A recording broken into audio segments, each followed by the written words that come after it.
23 मई 2025 को इंदौर के रहने वाले राजा और सोनम रघुवंशी अपनी हनीमून ट्रिप के दौरान शिलांग से गायब हुए थे। और उसके बाद जब शिलांग पुलिस अपनी एनडीआरएफ, एसडीआरएफ और सभी बचाव दल के साथ इनको ढूंढना शुरू करती है तो 2 जून को उनको सफलता मिल जाती है और गहरी खाई से वो राजा की डेड बॉडी को ढूंढ निकालते हैं। और इसके बाद जब वो इससे जुड़ी हुई सभी घटनाओं को एक के बाद एक जोड़ना शुरू करते हैं तो उन्हें पता चलता है कि राजा की हत्या के पीछे कोई और नहीं बल्कि उसकी पत्नी सोनम का हाथ है। और सोनम ने अपने प्रेमी और उसके साथियों के साथ मिल करके शिलांग में अपने पति राजा की हत्या कर दी है और उसके बाद उसकी डेड बॉडी को खाई में फेंक दिया है। सोनम यही सोच रही थी कि उसके पति की जो डेड बॉडी है वो रिकवर नहीं हो पाएगी और यदि उसके पति की डेड बॉडी नहीं मिलेगी तो कोई माइका लाल उस तक पहुंच नहीं सकता है कि इस हत्या के पीछे उसी का ही हाथ है। लेकिन क्रिमिनल्स अपने आप को कितना भी काबिल क्यों ना समझ ले, यदि उसने क्राइम किया है तो उसको अपने कर्मों का फल तो जरूर मिलेगा। और ऐसा ही हुआ है सोनम और उसके प्रेमी राज और उनके 3 साथी विशाल, आकाश और आनंद के साथ।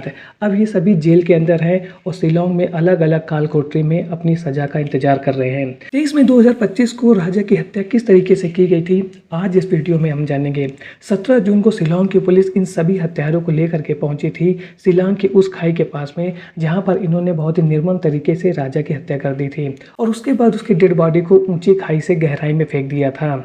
जब 17 जून को शिलांग पुलिस इन सभी आरोपियों को लेकर के शिलांग की वाइसाडोंग फॉल के पास क्राइम सीन को रिक्रिएट कराने के लिए लेकर के पहुंची थी तो उसके बाद इन सभी आरोपियों ने एक के बाद एक अपनी भूमिका बताई थी कि कैसे इन लोगों ने राजा को मौत के घाट उतारा था। सबसे पहले सोनम ने यह बताया कि उसने इशारा किया विशाल को। विशाल राजा के दाहिनी ओर पीछे की ओर खड़ा हुआ था जबकि सोनम राजा के आगे खड़ी हुई थी। वहीं जो 2 आदमी थे आकाश और आनंद वो पीछे साइड में उसके बाईं ओर खड़े हुए थे, यानी कि राजा के बाईं ओर खड़े हुए थे। और इसी बीच जैसे ही सोनम ने विशाल को इशारा किया था, विशाल ने सबसे पहले पीछे से राजा के ऊपर उस दांव से वार किया था जिसको इन्होंने पहले ही गुवाहाटी में खरीद लिया था। और जैसे ही वो दांव से वार करता है उसने दोनों हाथ से उसके सर पर वार किया था और यह वार इतना तेज था कि तुरंत राजा जमीन पर गिर जाता है और इसके बाद उसके सर से खून बहने लगता है। जैसे ही राजा के सर से खून बहने लगता है, खून को देख करके जो सोनम उसकी पत्नी थी वो वहां से हट जाती है और इन हत्यारों से बोलती है, यानी कि अपने साथियों से बोलती है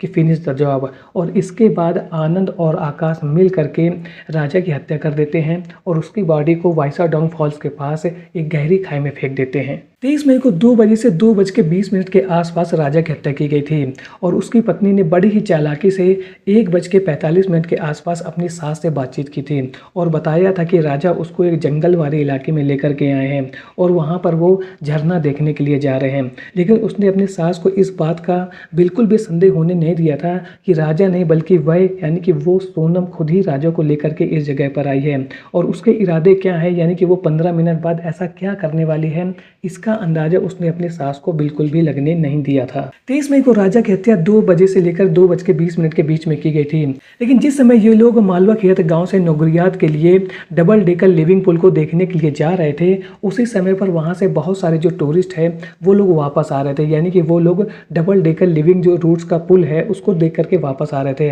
और उनमें से ऐसे बहुत से लोग थे जो ब्लॉगर्स थे, यानी कि रील्स बनाने के लिए अपने कैमरे और वीडियो को ऑन करके रखा था और वो अपने कैमरे पर वीडियो बना रहे थे। और इसी बीच एक यात्री जो ऊपर से वापस आ रहा था उसके कैमरे में सोनम और राजा कैप्चर हो जाते हैं, यानी कि उन्होंने व्लॉग बनाने के लिए एक वीडियो बनाया था उसमें सोनम और राजा कैप्चर हो जाते हैं। और उस समय जो टाइम हो रहा था वो हो रहा था 9:45 है। और इस बंदे ने जिसने इनका वीडियो बनाया था उसने यह भी कहा था कि मेरे पास एक दूसरा भी वीडियो है जिसमें उन 3 लोगों को कैप्चर किया गया है जिनको बाद में गिरफ्तार कर लिया गया था, यानी कि आकाश, विशाल और आनंद। और इन तीनों लोगों ने ही आगे चल करके सोनम के साथ मिल करके राजा की हत्या कर दी थी। यानी कि कहीं ना कहीं शिलांग पुलिस के पास अब पुख्ता सबूत हैं और अब ये चारों आरोपी, यानी कि अब ये 5 आरोपी बच नहीं सकते हैं और ये नहीं कह सकते हैं कोर्ट में कि हमने ऐसा गुनाह किए नहीं है। हम लोगों को तो केवल इसी तरीके से, यानी कि पुलिस ने केवल सर्कमस्टांसेस एविडेंस या इलेक्ट्रॉनिक्स एविडेंस के आधार पर ही गिरफ्तार कर लिया है। लेकिन जो शिलांग की पुलिस है